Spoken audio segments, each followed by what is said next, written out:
con empezar a pensar las propuestas de enseñanza, propuestas concretas. Entonces, vamos a retomar algunos materiales, algunas lecturas, algunas cuestiones a modo de repaso y revisión de ciertas consignas. Bien, por un lado tenemos el capítulo de planificación de Gibbs y Palamidesi y el material de programación de Feldman. Entonces nos preguntamos, planificar, programar, ¿son sinónimos? ¿De qué estamos hablando? ¿Estamos hablando exactamente de lo mismo? ¿Sí? A ver acá, ahí está. Entonces me parece oportuno hacer esta distinción. Digo, hacer esta distinción porque de acuerdo al momento histórico, de acuerdo al país, los conceptos de planificación, programa, proyecto, currículum, han ido tomando distintos significados. En la actualidad, nosotros vamos a llamar currículum, ¿sí? O plan a la referencia más amplia de selección de contenidos que en nuestro caso los encontramos reflejados en los núcleos de aprendizaje prioritarios, estos lineamientos a nivel nacional, y en los diseños curriculares jurisdiccionales. Entonces, si yo, por ejemplo, digo currículum, ¿sí? Hago referencia a los diseños curriculares. Y cuando hablamos de programa, ¿sí?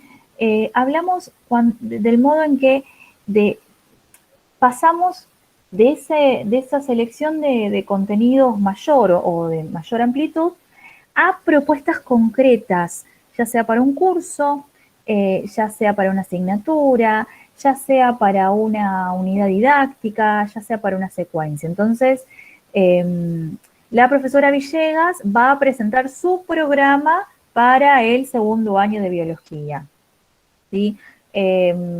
El profesor Salem va a presentar su secuencia didáctica, que es su programación para el cuarto año de biología. Ya sea programa, secuencia o como lo nombremos, no dejan de ser planificaciones, ¿sí? Porque entendemos a la planificación como la acción que orienta y que guía nuestro trabajo y que se vuelve necesaria, ¿sí? Por 3 razones. Primero, porque la enseñanza es una actividad intencional. Hay finalidades, hay metas que alcanzar. Operamos en situaciones de restricción, ya sea de tiempo, ya sea de selección de contenidos, ya sea por lineamientos, ya sea por propuesta institucional, ya sea por limitaciones en espacio, limitaciones en tiempo, limitaciones de tipo instrumentales, y porque operamos en ambientes complejos. Esta clase sobre planificación, digo, esta clase y la anterior, la vengo trabajando desde el año, no sé, 2013. Les puedo asegurar que ninguna de las clases sobre planificación ha sido idéntica a la otra, más allá de que tenga un guión que oriente mi trabajo, más allá de que me haya anticipado a esta presentación, nunca va a ser idéntica. Y por la simple razón de que estamos trabajando con personas, por la simple razón de que cada situación es única e irrepetible, y tal vez esto lo podemos ahora corroborar al ver las grabaciones de otras clases de otros compañeros de ustedes de otros institutos donde también tengo esta materia, donde también estamos trabajando sobre lo mismo, y notarán que ninguna clase es idéntica a la otra. Profe, tengo una pregunta. Sí, sí. Disculpe, ¿eh? Capaz que hago muchas preguntas también. Perfecto. Por ejemplo, ¿no? En un colegio hay más herramientas que en otro colegio, por ejemplo, y no son las mismas condiciones. Sí. O sea, vos podés enseñar el mismo tema o el mismo contenido, pero de distinta forma, en base a las condiciones que se encuentra en la escuela. Exacto. Eso sería, ¿no? Es eso, y es eso también adecuarlo no solo a las condiciones institucionales, sino también al pensar que esto es un proceso que continuamente se va retroalimentando. De hecho, el material que hoy subí con respecto a estrategias de enseñanza, y que ahora lo vamos a comentar, es un material que incorporo este año, ¿sí? después de más de 8 años de trabajar con planificación, encontré un material que quiero sumar, que quiero agregar, que me parece que enriquece la propuesta. Entonces digo, y acá es cuando viene la relación con la película. Que si bien es ficción, que si bien está basada en hechos reales, tiene el final de la película es ficticio, pero digo, ahí tenemos un claro ejemplo de cómo un docente no planifica la enseñanza, no tiene en cuenta determinadas variables y determinados condicionantes que hacen a la planificación de la enseñanza y de algún modo se le va de las manos el desarrollo de su asignatura. Y se le va de las manos en el sentido de que desencadena en sus estudiantes una serie de actitudes que no hubiese, que no llegó a pensar que podrían llegar a suceder.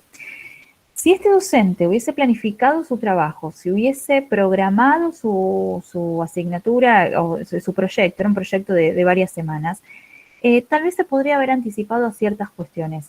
Entonces, de algún modo, antes de pasar a la siguiente diapositiva, mediante la programación, ¿sí? Nosotros pasamos de esa selección general del currículum, de esa selección de contenidos del diseño curricular, al trabajo concreto en clase.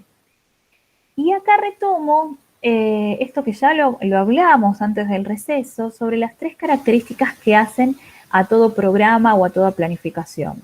El hecho de que es una representación, si yo me represento una realidad futura, porque yo estoy planificando a futuro, estoy planificando para una clase que voy a dar, para un año, para una secuencia, para una unidad, hago una representación. Con la intención de anticiparme, ¿sí? Entonces, conociendo la realidad institucional y conociendo, como por ahí mencionaba Tatiana, que tal vez, no sé, en una escuela no tenemos laboratorio, no tengo los materiales. Entonces, al planificar, tomo decisiones sabiendo que voy a tener que, como docente, o pedir a los chicos que traigan determinados materiales o llevarlos yo, ¿sí? Entonces me estoy anticipando. Y esto es muy importante, reconocer que en realidad es un intento, ¿sí? O sea que tiene el carácter de prueba. Nosotros vamos a planificar, ustedes van a planificar, pero no siempre lo que planifiquen y lo que programen va a salir tal cual lo pensaron. ¿Atendiendo a qué? A que operamos en ambientes complejos, ¿sí? Teniendo en cuenta esa cuestión. Y acá sumar a lo que esto ya habíamos, esto lo conversamos la última clase, en el último encuentro sincrónico, sumarles esto, ¿no? Nosotros como docentes, ustedes como docentes en formación, van a estar pensando o van a tener un pensamiento preactivo en la primera etapa de la planificación. Esto es cuando se sientan y cuando disponen tal vez de un poco más de tiempo para sopesar diversas opciones que tienen para llevar adelante. Van a pensar durante, esto es en la situación de enseñanza que están llevando adelante, eso que pensaron, eso que planificaron, eso que programaron, van a tener que ir tomando decisiones sobre la marcha y van a pensar después. Hay un pensamiento post-activo que se produce después de haber enseñado, en el momento en que reflexionan acerca de si eso que planificaron funcionó o no, qué modificaciones podrían realizar, si ha dado buenos resultados, qué seguir sosteniendo, qué cosas modificar, ¿sí? Y de hecho, de algún modo se van a ir armando un stock de clases, de unidades, de proyectos. Esto es anecdótico, ¿no? Pero pensando en las siguientes clases, voy a presentarles material que encontré en mi computadora de 2012, ¿sí? De planificaciones propias de 2012. Digo, Profe, las planificaciones que nosotros hagamos, ¿las tenemos que volver a reenviar a los directivos del establecimiento? las planificaciones que ustedes hacen, Sí. como ahora vamos a ver un ejemplo, son anuales, o sea que se presentan año tras año, ¿sí? Porque vos te vas a encontrar con distintos grupos. Lo que yo digo que utilicen como stock son las planificaciones de clases, de unidades didácticas, de secuencias, de proyectos, que van a poder ir utilizando a lo largo de los 30 años de desarrollo profesional. Vos vas a, no sé, te armás una clase sobre fotosíntesis, y después con algunos ajustes o algunos cambios o algunas modificaciones, vas a tener armado un guión de trabajo que va a orientar su trabajo acerca de la enseñanza de fotosíntesis y lo va a ir enriqueciendo, lo va a ir complejizando. Y esto es importante. No trabajamos sobre el vacío o desde cero. Siempre trabajamos a partir de propuestas generadas por otros docentes, propuestas generadas por compañeros. En algunos casos, algunas actividades, ahora vamos a hablar de ellas, las empleamos tal cual fueron formuladas por otros. En ocasiones modificamos esas actividades en función de lo que necesitamos y en otras ocasiones creamos nuevas propuestas que hasta resultan interesantes e innovadoras para otros y que podemos llegar a compartir, debemos compartir, y acá aparece otra característica de la planificación, que es su carácter público. Es importante que como colectivo docente perdamos este recelo de no querer mostrar nuestras planificaciones, nuestras clases, nuestras secuencias por una cuestión de ¿qué me va a decir el otro con respecto a cómo estoy enseñando? Al contrario, si a mí esto me funciona sobre cómo enseñar un determinado contenido, compartirlo con el docente del turno mañana y turno tarde, compartirlo con colegas de segundo, de tercero, de primero, y para que haya cierta continuidad. Entonces, me perdí a lo que iba, volvamos a la presentación. Bien, entonces, estamos acá. Bueno, acá en los 3 momentos en los que el profesor va a pensar. Antes, cuando se sienta a planificar; durante, cuando está llevando adelante esa acción pedagógica y debe de tomar decisiones sobre la marcha; y después, evaluando lo ocurrido, evaluando las posibles modificaciones a realizar en esa planificación. Por eso insisto, es una hipótesis de trabajo, es un guión, no es una receta que vamos a poder llevar adelante tal cual lo planificamos o programamos. Bien, y también retomando otra vez un poco lo que mencionan Girs y Palamidesi, podemos llegar a mencionar, sí, a lo que preguntó recién, con la planificación cuando la tenemos que evaluar al principio, durante y después, ¿no? Sí. Tengo una duda. Sí. Con el tema, por ejemplo, como un dilema moral, ¿no? Que si hay profesores que quizás no revisan durante el proceso esa planificación y la modifican. O sea, ¿es obligación que la tienen que modificar? ¿O queda a criterio de cada profesor si lo hace o no? Porque quizás hay ciertos profesores con ciertos caracteres que quizás dicen, bueno, sí, a mí me está funcionando y quizás no es así, o hay cosas que modificar y no las modifican. ¿Ahí cómo se resuelve? Mira, Rocío, de algún modo yo, como es parte de mi tarea, enseñarte o intentar que lograr en vos a la mejor profesional en enseñanza de las ciencias, que seas una excelente profesional en enseñanza de las ciencias. Por supuesto que vamos a tener docentes que se queden en la etapa preactiva, que solo piensen en la planificación y después en el durante y en el después no hagan ninguna evaluación y repitan una y otra y otra y otra y otra vez. El ejemplo de la película, insisto, si bien es ficción, un poco es dar cuenta de esto, o sea, no podemos tener una tarea improvisada. No estamos trabajando con objetos, estamos trabajando con personas. Entonces, reconocernos como profesionales de la enseñanza que somos es reconocer que parte de nuestra tarea tiene que ver con la planificación y la revisión constante de esa planificación. ¿Qué vas a encontrarte con docentes, con colegas que no revisen su planificación y año tras año repitan exactamente lo mismo, sin atender a las necesidades del grupo, sin revisar, por supuesto que te vas a encontrar con eso, por supuesto. Pero insisto, es mi tarea formar de cada uno de ustedes los mejores profesionales en enseñanza de las ciencias, ¿sí? Los mejores profesores de biología. No sé si responde a eso. Sí, por eso le decía que queda como no a criterio, sino en la moral de uno, lo que uno En las, llega a hacer en ese momento, ¿no? en las buenas Porque, prácticas. no es, no hay alguien, no están los directivos que te digan, no, la tenés que, porque uno es el que trabaja dentro del aula y eso queda a criterio de uno que lo tiene que volver a evaluar si es necesario.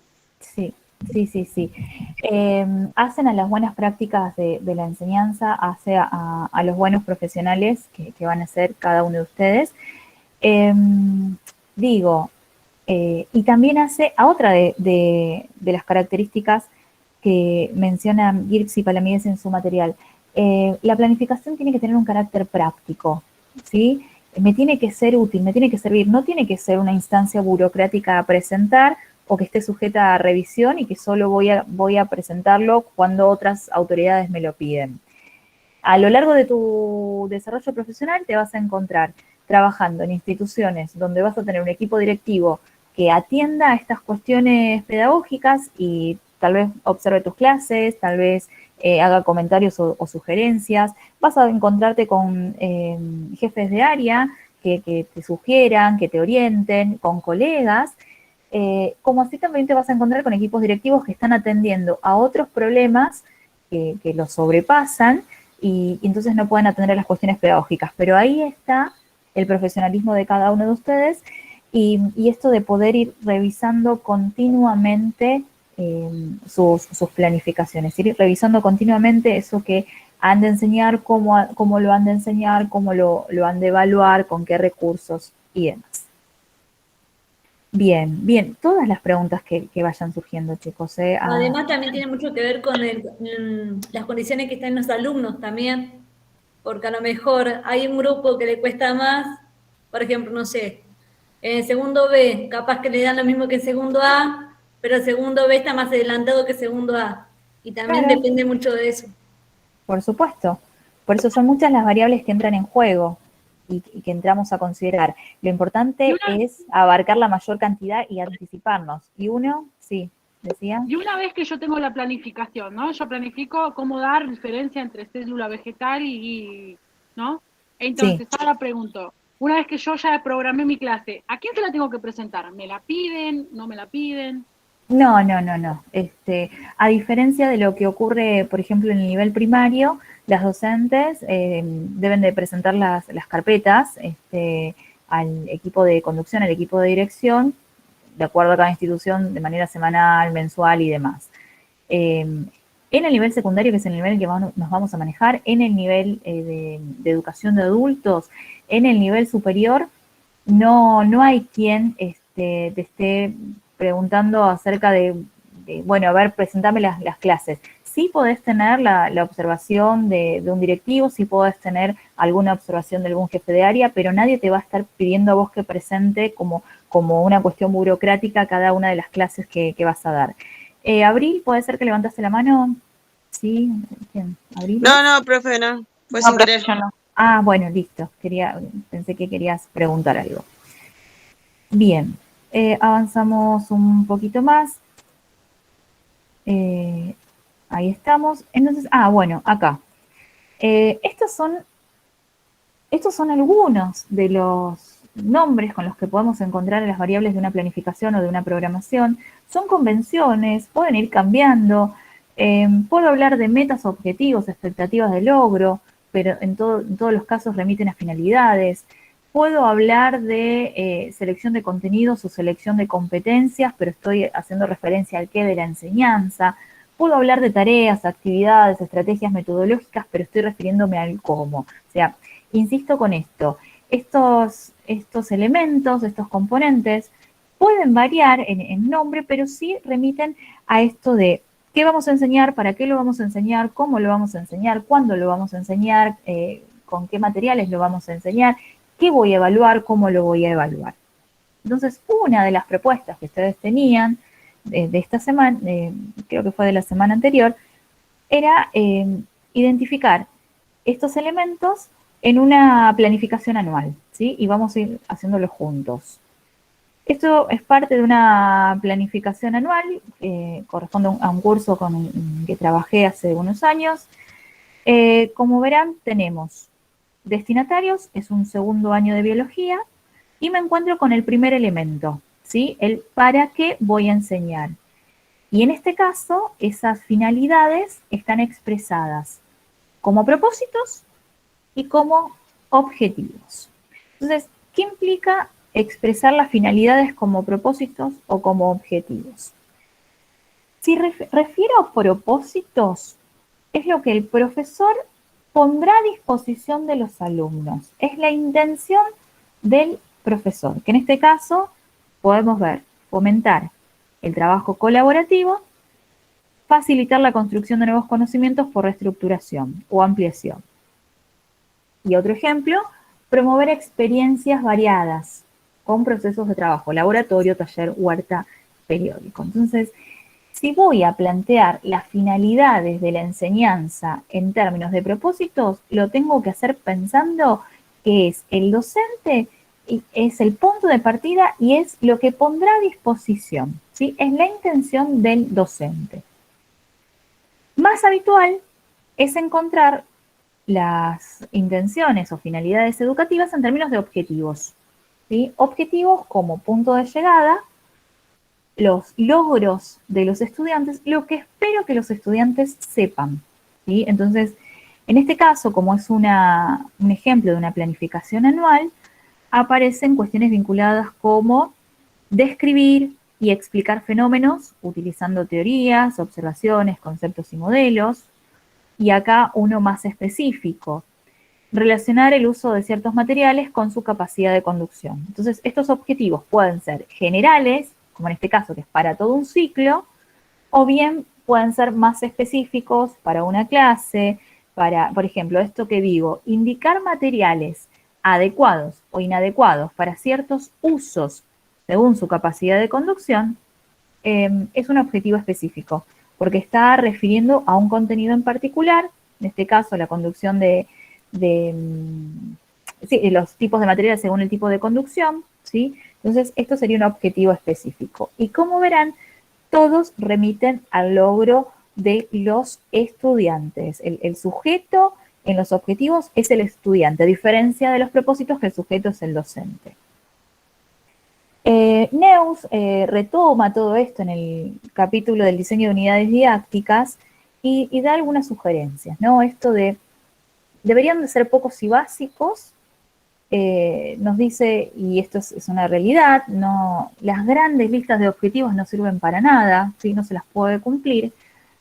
Y es muy importante poder relacionar, interrelacionar lo que estoy explicitando como objetivos y lo que se refleja luego en las actividades de enseñanza. Entonces, vuelvo acá, ¿sí? Para que vayamos a un ejemplo concreto. Yo en esta planificación anual que presenté después del periodo de diagnóstico, en abril, para este segundo año, no recuerdo si fue 2015, 2016, alguno de esos años, como objetivo general, uno de los tantos para todo el año es iniciar un camino hacia la lectura y la escritura en ciencias. Y pusimos este objetivo, digo, y pusimos porque lo trabajamos como el departamento de ciencias y en colaboración con la otra profe de segundo del turno tarde. Y ese año trabajamos la lectura de artículos periodísticos de divulgación científica. Entonces los chicos cada 15 días se iban armando una carpeta de recortes y cada 15 días tenían que ir presentando 2 artículos. Con su síntesis y con la relación con contenidos biológicos. Esto obligaba a estos niños de segundo año a leer, buscar información, escribir, hacer una síntesis de lo leído y relacionarlo con contenidos de biología.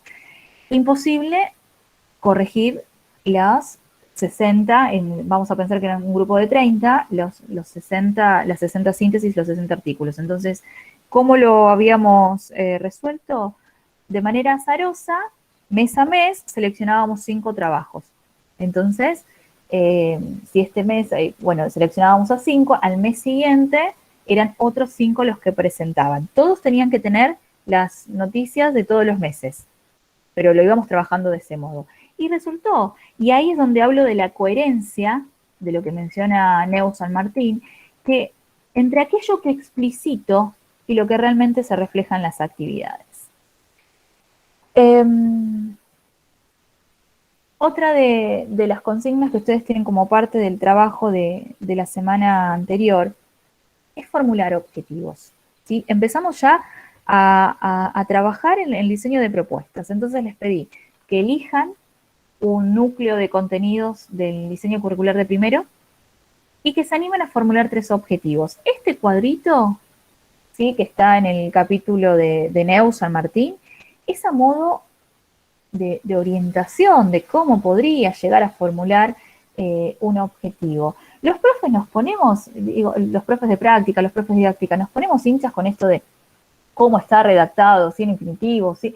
La verdad es que no. En lo que prestamos atención es que realmente el objetivo responda a esto, que se traten de logros de los estudiantes, que de algún modo expresen qué es lo que espero de estos estudiantes al finalizar esa propuesta.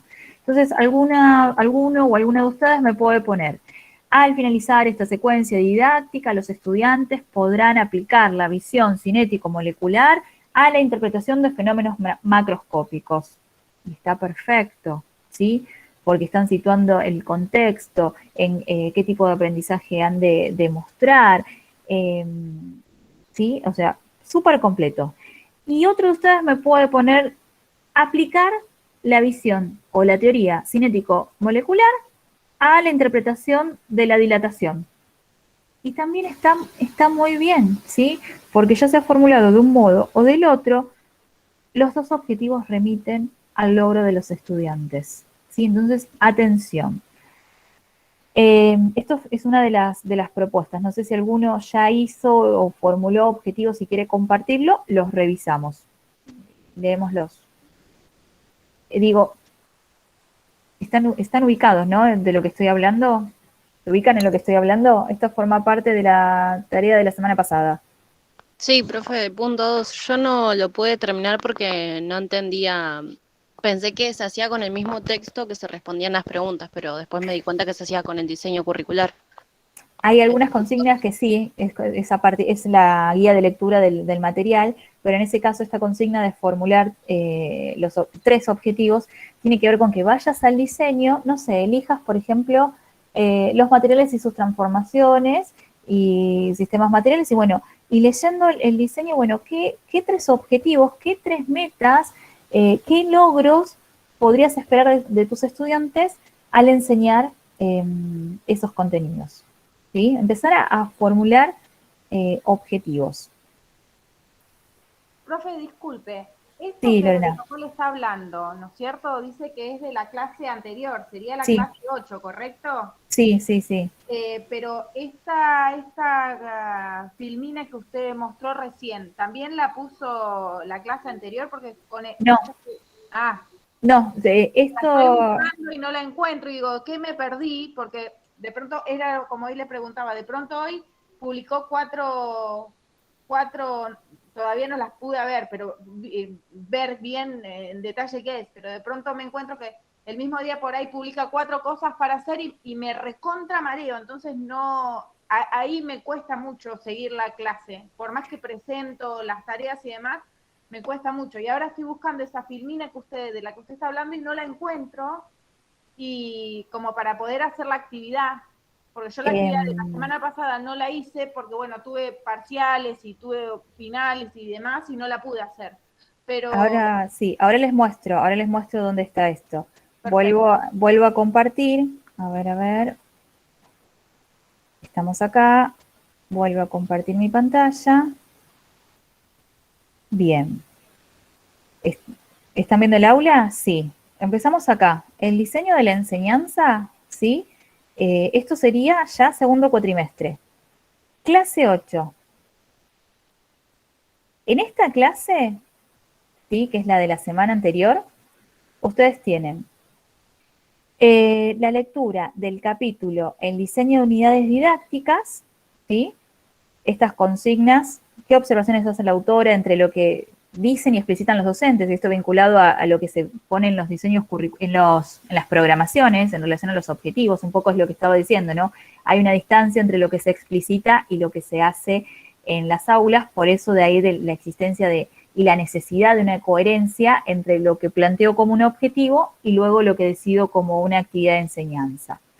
Elija un núcleo de contenidos del diseño curricular y formule 3 objetivos específicos. Utilice el cuadro sugerido por ALAL. Ese cuadro lo tienen en el material de la semana anterior y es este mismo cuadro que ahora volví a copiar en la presentación de PowerPoint. Este cuadro está en el material del diseño de unidades didácticas de Neus San Martí, ¿sí? Está en este material, en este. Material, acá, este material. Material que de entre todos la bibliografía de la perspectiva, este es uno de los más interesantes, ¿sí? Porque aborda todo el diseño, la definición de las finalidades, los contenidos, la secuenciación de contenidos. De hecho, la clase 8, que es la clase de la semana anterior, abarca hasta acá, hasta secuenciación de contenidos. Y la clase de esta semana, que es la clase 9, retomamos este material para seguir trabajando con actividades. Entonces, todo esto, ¿sí? Planificación, programación, es de retomar cuestiones que vimos en el cuatrimestre anterior, y esto último, ¿sí? Sobre todo esto es lo de la formulación de objetivos de la semana anterior, de la clase 8. Y esto, creo que, a ver, está también acá. A ver, salgo de la presentación. Este es el diseño 2. No, volvemos al aula. Acá. Y acá, planificar, programar. Acá.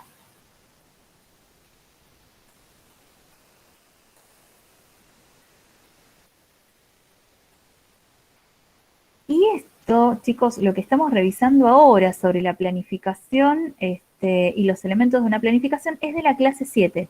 O sea, en esta presentación de PowerPoint recuperé contenidos de la clase 7, de la clase 8 y de la clase 9. ¿Sí? Ustedes tenían acá como parte de la tarea reconocer en el ejemplo propuesto las variables de la planificación. ¿Qué componentes aparecen? ¿Cuáles faltan? Buscar otro ejemplo de planificación y realizar el mismo ejercicio. Lo que estoy presentando ahora es esto también. De ahí que por ahí estén un poco perdidos porque es una integración y una recuperación de varias clases. Entonces, lo que estamos haciendo ahora es, en esta planificación anual, ¿qué elementos reconocemos? Y profundizamos un poquito más en esos elementos. Entonces, vimos la existencia de finalidades propuestas como objetivos y propósitos. Seguimos analizando esa planificación y nos encontramos con la selección y la secuenciación de contenidos. Podrán notar que en este caso, para esta planificación anual, para esa institución, lo habían solicitado en formato de grilla. No siempre es así. En este caso fue esta tabla, en otros casos tendrán otros modelos. La selección de contenidos y la organización es en unidades, unidad 1, unidad 2. Y aparecen, ¿sí?, un concepto que es el de temporalización. ¿Cuál es el tiempo aproximado de desarrollo para esos contenidos que he seleccionado? Entonces, para esta primera unidad, y como esto es una planificación anual, puedo decir marzo, abril, mayo, puedo decir, no sé, 10 semanas, 8 semanas. Si estoy trabajando en una clase, estoy armando un plan de clase, la temporalización pueden ser 2 horas, 1 hora, ¿sí? Cuando hablamos de temporalización, refiere a el tiempo aproximado de desarrollo para esa planificación. Y de hecho, noten que hay una columna de observaciones. Yo puedo indicar... ¿En módulos, profe? ¿Qué? ¿En módulos? Lo puedo organizar en módulos, lo puedo organizar en unidades, lo puedo organizar en pequeños proyectos. En este caso está organizado en unidades, ¿sí? Estas unidades numeradas ni siquiera tienen nombre. En otras oportunidades las unidades pueden llevar un título, pueden llevar un nombre. Y esto que les decía del tiempo próximo de desarrollo es la temporalización. Cosa distinta de secuenciación. Secuenciación es el orden de los contenidos. Y miramos para esta primera unidad, ¿sí? Miramos este recuadro de contenidos. Para trabajar nutrición de los primeros organismos vivos, ¿sí? Cómo se nutrían las primeras formas de vida, anteriormente trabajé qué características tenía la Tierra primitiva, el surgimiento de las moléculas en el océano primitivo, el origen de las primeras formas de vida. Entonces, la secuenciación de contenidos un poco es el orden que van a tener esos contenidos. O sea, para trabajar evolución de las formas de nutrición, primero tengo que trabajar cómo fue la nutrición de esos primeros organismos vivos. Y acá, ya que estamos hablando de secuenciación, lo vinculo con el material de Feldman, capítulo 4, programación, donde habla de los 3 tipos de secuencias. Yo puedo tener secuencias lineales, donde un contenido o una unidad nada tiene que ver con la otra, todos tienen el mismo peso, entonces si es anual, una primera unidad puede ser astronomía, la segunda unidad puede ser de, no sé, materiales y sus transformaciones, la tercera unidad puede ser de seres vivos, ¿sí? Una es independiente de la otra, secuencias lineales. Pensando en clases, una clase nada tiene que ver con la que sigue. Puedo tener secuencias concéntricas, donde a medida que avanzo en el tiempo, aumenta la densidad informativa, voy haciendo como un zoom. Entonces, por ejemplo, trabajo la noción de el organismo humano como sistema. Y después hago un zoom en sistemas de nutrición. Y después trabajo sistema digestivo. ¿Sí? Voy haciendo acercamientos progresivos y ampliando la información al respecto. O bien puedo trabajar en secuencias espiraladas. Y acá solo remarco esta última porque es el ideal. El trabajar en la secuencia espiralada es poder retomar, recuperar contenidos que ya han sido abordados y establecer nuevas relaciones con esos otros contenidos. Este tipo de secuenciación de contenidos, este tipo de ordenamiento de los contenidos, siempre me permite volver hacia atrás para encontrar esas nuevas relaciones, para enriquecer y para profundizar lo que ya estuve trabajando. Entonces, por ejemplo, en un principio trabajo la noción de sistema y los tipos de sistemas abiertos, cerrados y aislados. Más adelante recupero la noción del organismo humano como sistema abierto, teniendo en cuenta cuáles son las características de todos los sistemas abiertos. Es decir, que cuando abordo el organismo humano como un sistema abierto, lo estoy haciendo recuperando esa primera definición de sistema. Y esto que estamos haciendo ahora nosotros, aunque tal vez ahora parezca desordenado y estén un poco perdidos, es recuperar lo anterior. Cuando, por ejemplo, acá hablamos de selección de contenidos, recordamos que la selección no es azarosa, sino que opera teniendo en cuenta distintos criterios. Si incluyo en esta selección de contenidos, por ejemplo, hallazgo de estromatolitos en la puna, esto no lo van a encontrar en el diseño curricular de la provincia de Buenos Aires. Tomo la decisión como docente de incorporarlo, lo hago fundamentado en el criterio de relevancia sociocultural. Hablar de organismos o formas de vida similares a las formas primitivas que se encontraron en el norte de nuestro país es contextualizar la enseñanza, ¿sí? Y estromatolitos hay en la Puna, Argentina, en Yellowstone, en Estados Unidos y en Australia. Pero elijo trabajar con estos estromatolitos de la Puna porque vuelve un poco más cercano esto que es tan complejo como pensar a las primeras formas de vida, ¿sí? Entonces ahí volvemos y recuperamos el material de apuntes sobre contenidos, criterios de selección de contenidos, y este es uno, ¿no? La relevancia sociocultural. Bien, entonces, En naranja tenemos los elementos que aparecen.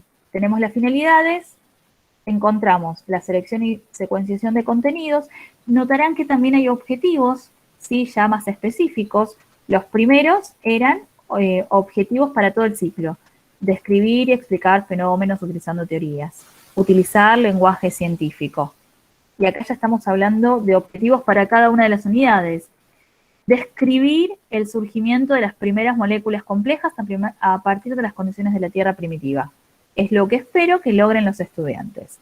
A partir de la selección de estos contenidos, que han sido secuenciados de este modo, que han sido organizados de este modo, y aparece un nuevo elemento presente en toda planificación o programación, las actividades. Y acá es cuando me parece importante diferenciar entre estrategias de enseñanza y actividades.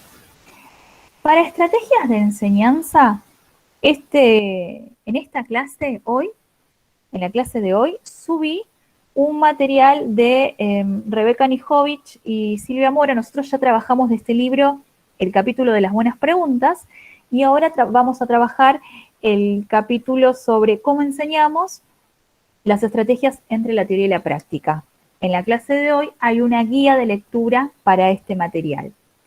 Y seguimos trabajando con la definición de actividades como el conjunto de tareas que realizan los estudiantes para apropiarse de saberes. Y a mí me gusta pensar las actividades como el vehículo que utilizamos para enseñar los contenidos que seleccionamos. Digo, ¿de qué modo yo enseño características de los seres vivos? ¿De qué modo enseño estructura básica de una célula, origen de la pluricelularidad?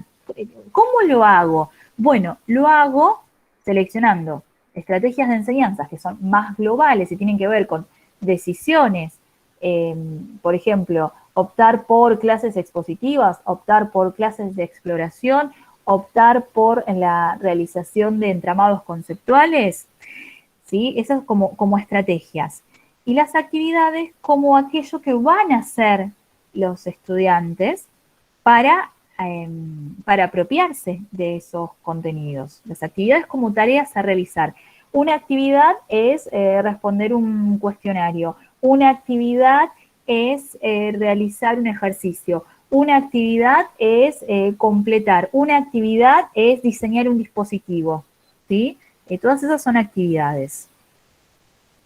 Y en el texto de Neus San Martín, porque estamos acá, en el diseño de unidades didácticas, la semana anterior se había trabajado todo lo que es objetivos, hasta objetivos, la diferencia entre ciencia escolar y demás. Este es un capítulo de varias páginas.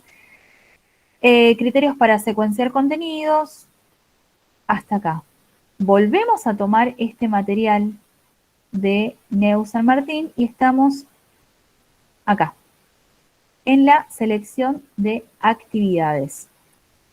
Y entonces nos viene a proponer Neus la existencia de 4 tipos de actividades. Y acá necesito que presten mucha atención porque es el criterio que vamos a utilizar para armar nuestras clases. ¿Hay otras clasificaciones de actividades? Sí. ¿Por qué usamos esta? Porque esta clasificación de algún modo ordena la clase. Plantea la existencia de actividades de iniciación, exploración, tiene todo este nombre súper largo, exploración, explicitación, bla, bla, bla. Nosotros vamos a llamar actividades de inicio. Actividades para promover la evolución de los modelos iniciales o actividades de desarrollo.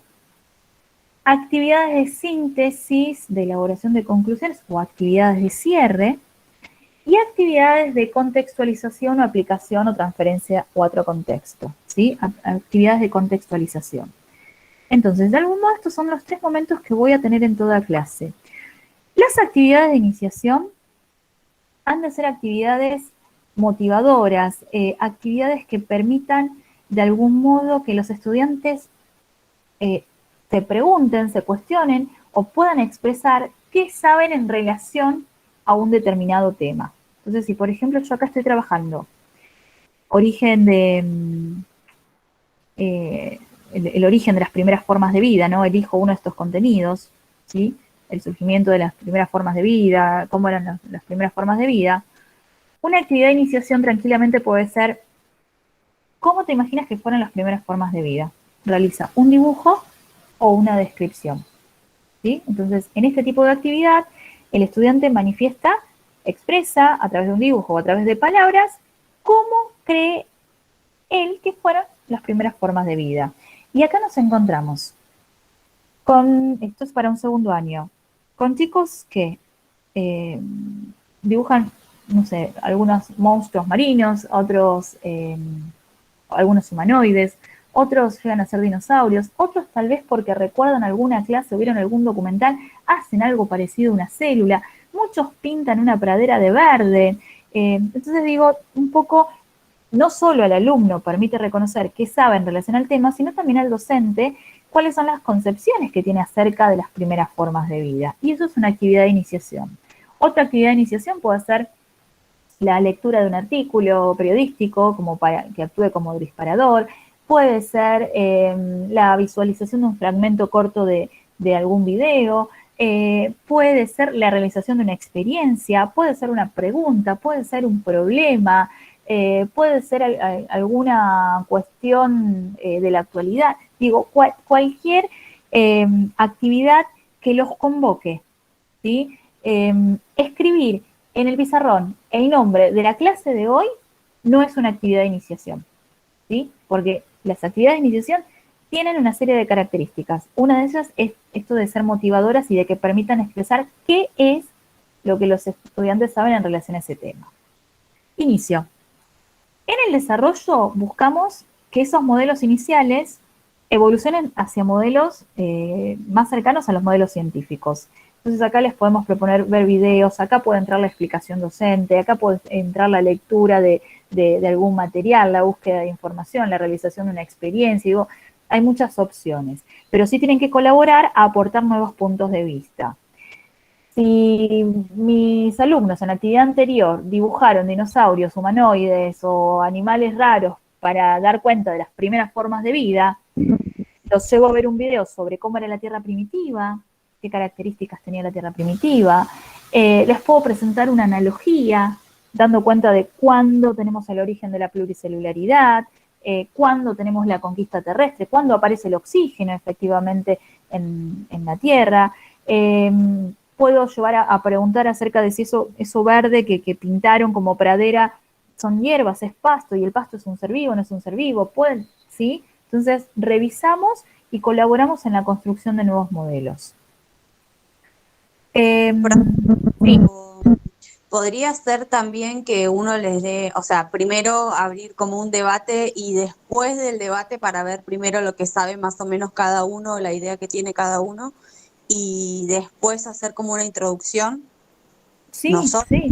Creo que ellos hagan un debate o que hagamos un debate en conjunto para saber más o menos qué idea tiene cada uno del tema que vamos a ver. Algo así sería una... Sí. Por eso digo, lo vamos a llamar, más allá de que tiene estos nombres extensos, iniciación, evolución de los modelos y síntesis, podemos decir inicio, desarrollo y cierre. El inicio ha de ser corto, ha de ser breve, y es esto, ¿no?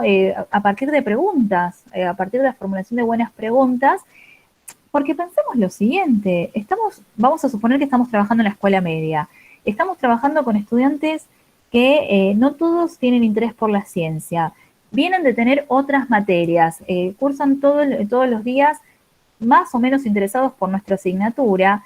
Lo primero que presente tiene que convocarlos de algún modo, ¿sí? Y tiene que permitir que ellos se planteen qué saben en relación a ese tema. No sé, una situación ficticia. Dejé esta naranja debajo del escritorio y aparecieron estas manchas blancas y verdes. ¿Alguno de ustedes sabe qué pasó acá? ¿Me podrían decir qué es esto? ¿Esto es tiza? No, ¿qué es esto? Para trabajar la acción de los microorganismos en los alimentos. Para trabajar, no sé, puedo trabajar clasificación de los seres vivos. Digo, se me ocurre ahora, ¿no? ¿Qué podríamos hacer? Ese tipo de actividades son las de iniciación. Luego sí, en las de evolución de los modelos iniciales, Importante rol la explicación docente, la lectura de material, la búsqueda de información, poder salir de esos modelos iniciales, corrernos de esos modelos iniciales y acercarnos a modelos cada vez más científicos. Entonces, no sé, se me ocurre ahora para trabajar generación espontánea, ¿sí?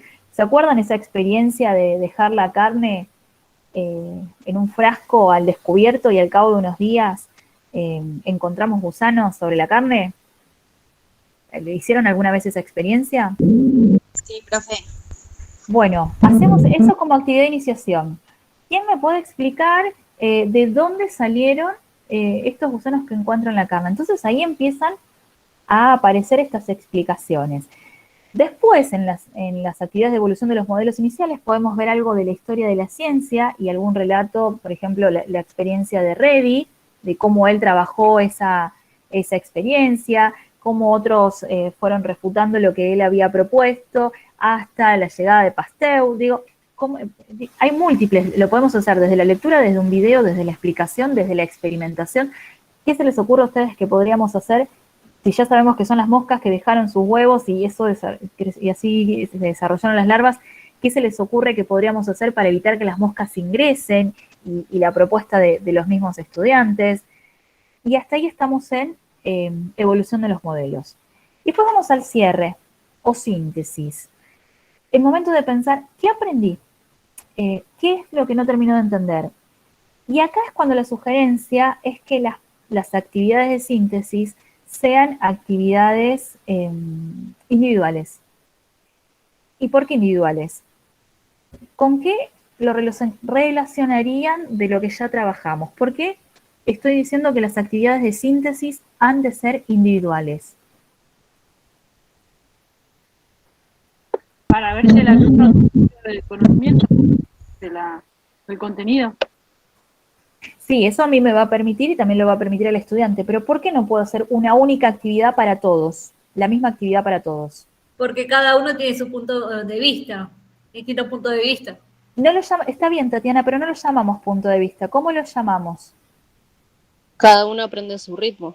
Ahí está.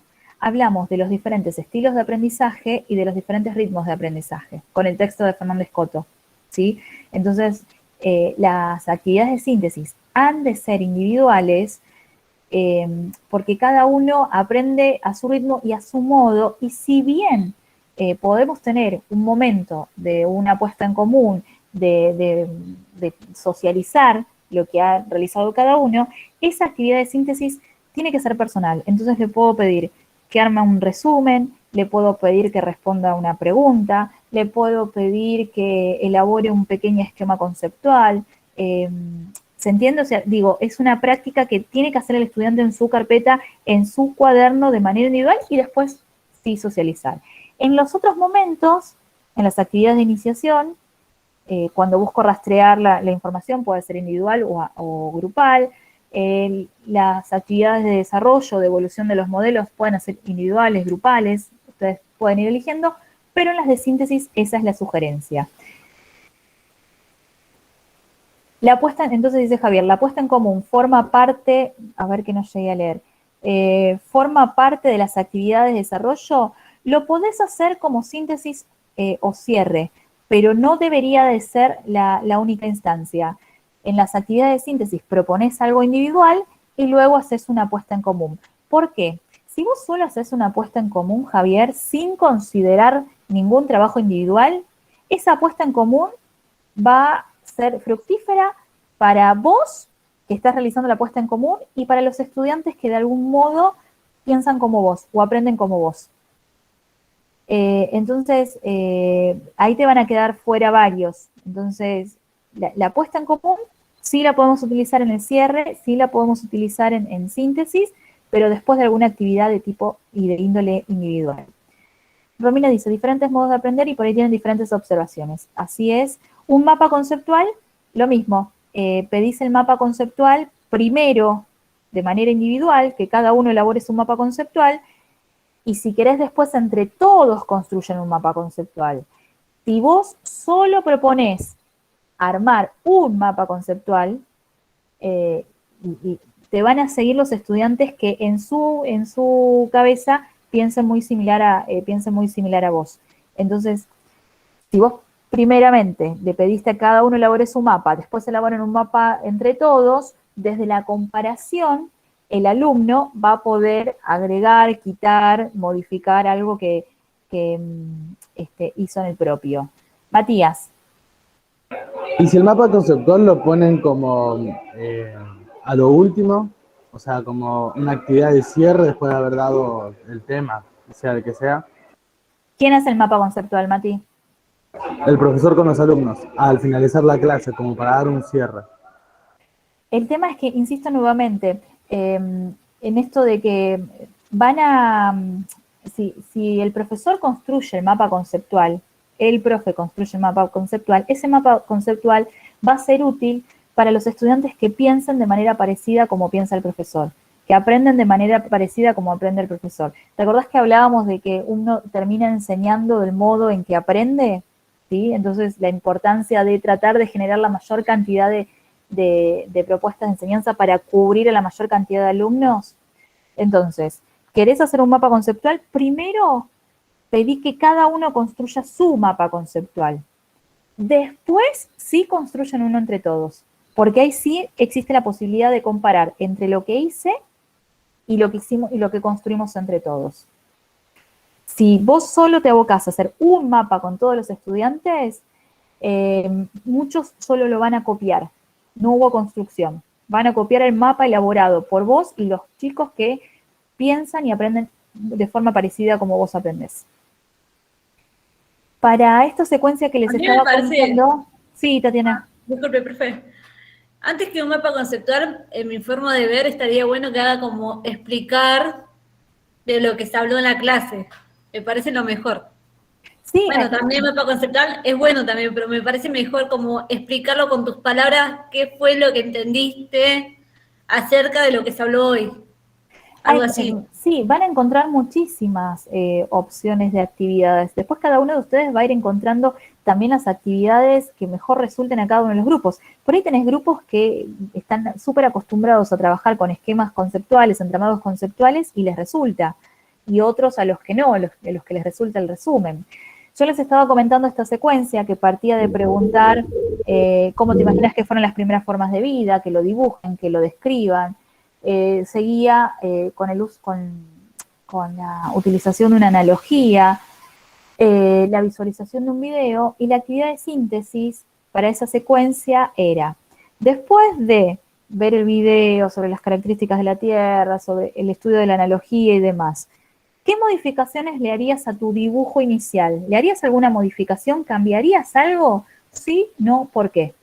Entonces, ¿para qué? Para que el que dibujó el dinosaurio como primera forma de vida reconozca que como seres vivos los dinosaurios no pueden ser las primeras formas de vida, ¿sí? Porque son pluricelulares, porque aparecieron hace X cantidad de tiempo y eso está más cercano a nosotros como humanos que a las primeras formas de vida. Aquellos que dibujaron una pradera verde, que reconozcan que esos son seres vivos también y son pluricelulares, no pueden haber sido unicelulares. Y si son plantas, las primeras formas de vida eran anaeróbicas, no necesitaban de oxígeno, y las plantas son aeróbicas. Entonces, esa actividad de síntesis tenía que ver con la revisión de la primera actividad. Y como actividad de contextualización para esta secuencia, que es la última, es el último tipo de actividad, es la de contextualización, generalización, es llevar ese conocimiento a otro contexto, les proponía trabajar. En algunas ocasiones trabajamos la posibilidad del hallazgo de vida en Marte, qué rastros o evidencias deberían de buscar los especialistas de la NASA para ver la posibilidad de existencia de vida en Marte. Y en otras ocasiones trabajamos sobre la creación en 2010 de la primera bacteria sintética por parte de un laboratorio que decía que había logrado sintetizar vida, que había logrado generar una forma de vida. Y después también podíamos trabajar, ahora se me ocurre pensar, con el análisis histórico de, no sé, la experiencia de Urer y Miller, cuestiones vinculadas a, ¿es posible? O preguntarnos, como actividad de contextualización, hoy, en este momento, en la actualidad, ¿es posible el surgimiento de nuevas formas de vida en las condiciones actuales de la Tierra? ¿Sí? Es llevar eso que aprendimos acerca del origen de las primeras formas de vida y las características de las primeras formas de vida a otro contexto distinto. Y ahí nos queda cerrada lo que sería una secuencia con su inicio, su desarrollo, su cierre y su aplicación a otro contexto. Por eso es que vamos a tomar como clasificación de actividades el criterio de Neuss finalidades. Y entonces, en la clase de hoy, pondremos acá, a ver, acá. En la clase de hoy, que sería la clase 9, tenemos la guía de lectura para el material de Rebeca Nijovic, donde van a definir estrategias de enseñanza y actividades, van a proponer 3 ejemplos, por qué la autora plantea pensar las estrategias de enseñanza desde una concepción espiralada, qué factores hemos de considerar, todo esto es guía de lectura. Y completamos la guía de lectura de Neuss San Martín, el diseño de unidades didácticas, explicando el significado de esta frase. Las actividades se diferencian no solo por los contenidos, sino por sus finalidades didácticas. La clasificación, que es esto que vimos recién, ¿sí? Los 4 tipos de actividades, cómo se caracteriza cada una de ellas, y esta tercer consigna, que es la única que han de presentar, ¿sí? Al final del capítulo del diseño de unidades didácticas, que es el material de Neuss, al final de este capítulo, que está como parte de la clase de la semana anterior, tienen, a ver si abre, tienen un listado de actividades. Acá, todas estas. Hay un listado de actividades. Yo les pido que seleccionen 4 de ellas, una por cada tipo, que elijan, bueno, esta actividad es una actividad que tranquilamente podría ir como actividad de iniciación. Esta otra actividad es una actividad que se encuadra con las características de síntesis. Esta actividad es adecuada para el momento de evolución de los modelos iniciales. Entonces, eso es lo que les pido como parte de esta clase, ¿sí? De la clase 9. Que puedan, del listado de actividades que se propone al final del capítulo, identificar una por cada tipo y justificar la elección en cada caso. Entonces, van a elegir, y es elegir, transcribir y decirme, bueno, esta actividad, transcriben cuál, no las numeren porque si no yo tengo que ir al archivo y lo copian el que propone la actividad. Es una actividad de iniciación porque es motivadora, porque permite que los estudiantes puedan explicitar sus ideas, porque es un punto de partida. Esta segunda actividad, y de algún modo ya estarían ustedes seleccionando y secuenciando actividades. Me pareció que alguien levantó la mano y no sé quién. No llegó a ver, o escribieron algo acá.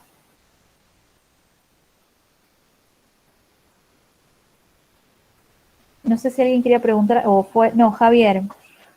Dice, la ciencia es una visión del mundo inmersa en el contexto histórico-social. ¿Cómo trabajar con referencias históricas? Bueno, incluir cuestiones vinculadas a historia de la ciencia. Hablábamos de la generación espontánea, todas las experiencias que se llevaron adelante para refutar o invalidar la generación espontánea y para sostener, todo ese recorrido. Lo que hoy nos parece una locura, el pensar que de la nada pueden surgir formas de vida, ¿sí?